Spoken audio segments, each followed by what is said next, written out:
Kejadian pasal 11 ayat 1-9. Menara Babel.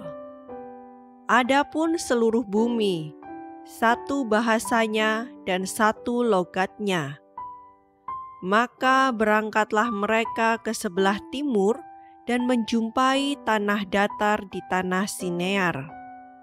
Lalu menetaplah mereka di sana.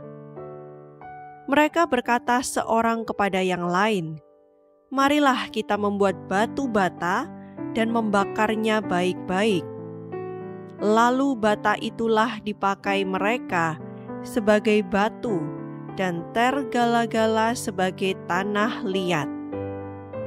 Juga kata mereka, "Marilah kita dirikan bagi kita sebuah kota dengan sebuah menara yang puncaknya sampai ke langit, dan marilah kita cari nama, supaya kita jangan terserak ke seluruh bumi."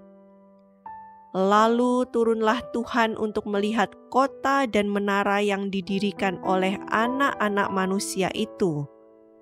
Dan Ia berfirman, "Mereka ini satu bangsa dengan satu bahasa untuk semuanya.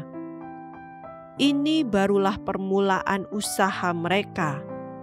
Mulai dari sekarang, apapun juga yang mereka rencanakan, tidak ada yang tidak akan dapat terlaksana.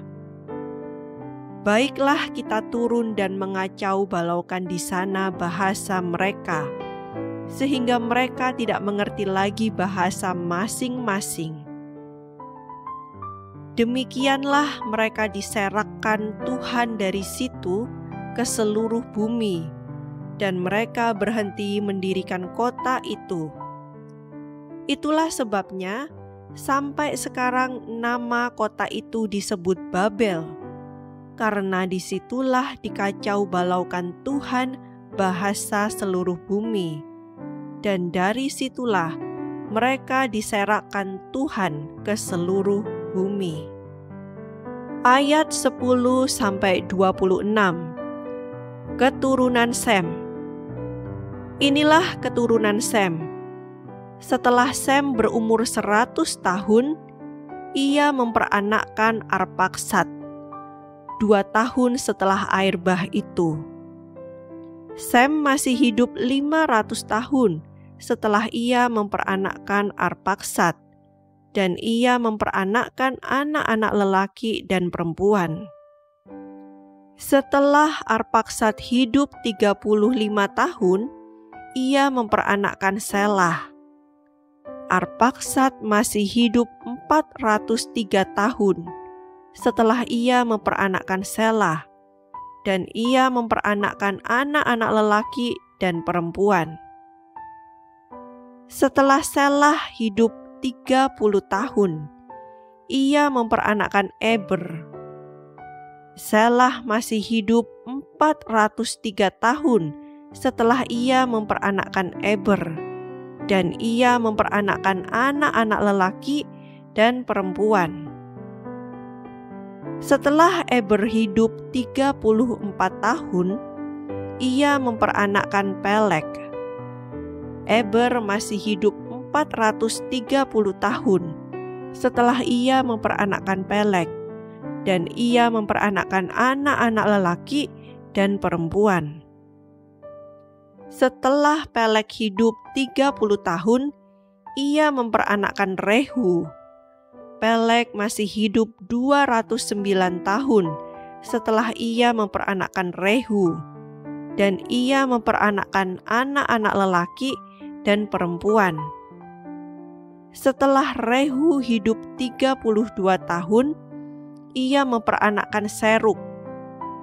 Rehu masih hidup 207 tahun setelah ia memperanakkan Serug, dan ia memperanakkan anak-anak lelaki dan perempuan. Setelah Serug hidup 30 tahun, ia memperanakkan Nahor. Serug masih hidup 200 tahun setelah ia memperanakkan Nahor, dan ia memperanakkan anak-anak lelaki dan perempuan. Setelah Nahor hidup 29 tahun, ia memperanakkan Terah. Nahor masih hidup 119 tahun setelah ia memperanakkan Terah, dan ia memperanakkan anak-anak lelaki dan perempuan. Setelah Terah hidup 70 tahun, ia memperanakkan Abram, Nahor, dan Haran. Ayat 27-32. Daftar keturunan Terah. Inilah keturunan Terah.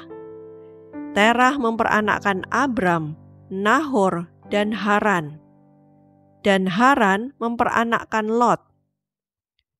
Ketika Terah ayahnya masih hidup, matilah Haran di negeri kelahirannya di Ur Kasdim. Abram dan Nahor, kedua-duanya kawin. Nama istri Abram ialah Sarai, dan nama istri Nahor ialah Milka, anak Haran, ayah Milka dan Yiska. Sarai itu mandul, tidak mempunyai anak. Lalu Terah membawa Abram anaknya, serta cucunya, Lot, yaitu anak Haran, dan Sarai menantunya, istri Abram anaknya. Ia berangkat bersama-sama dengan mereka dari Ur Kasdim untuk pergi ke tanah Kanaan. Lalu sampailah mereka ke Haran dan menetap di sana. Umur Terah ada 205 tahun, lalu ia mati di Haran.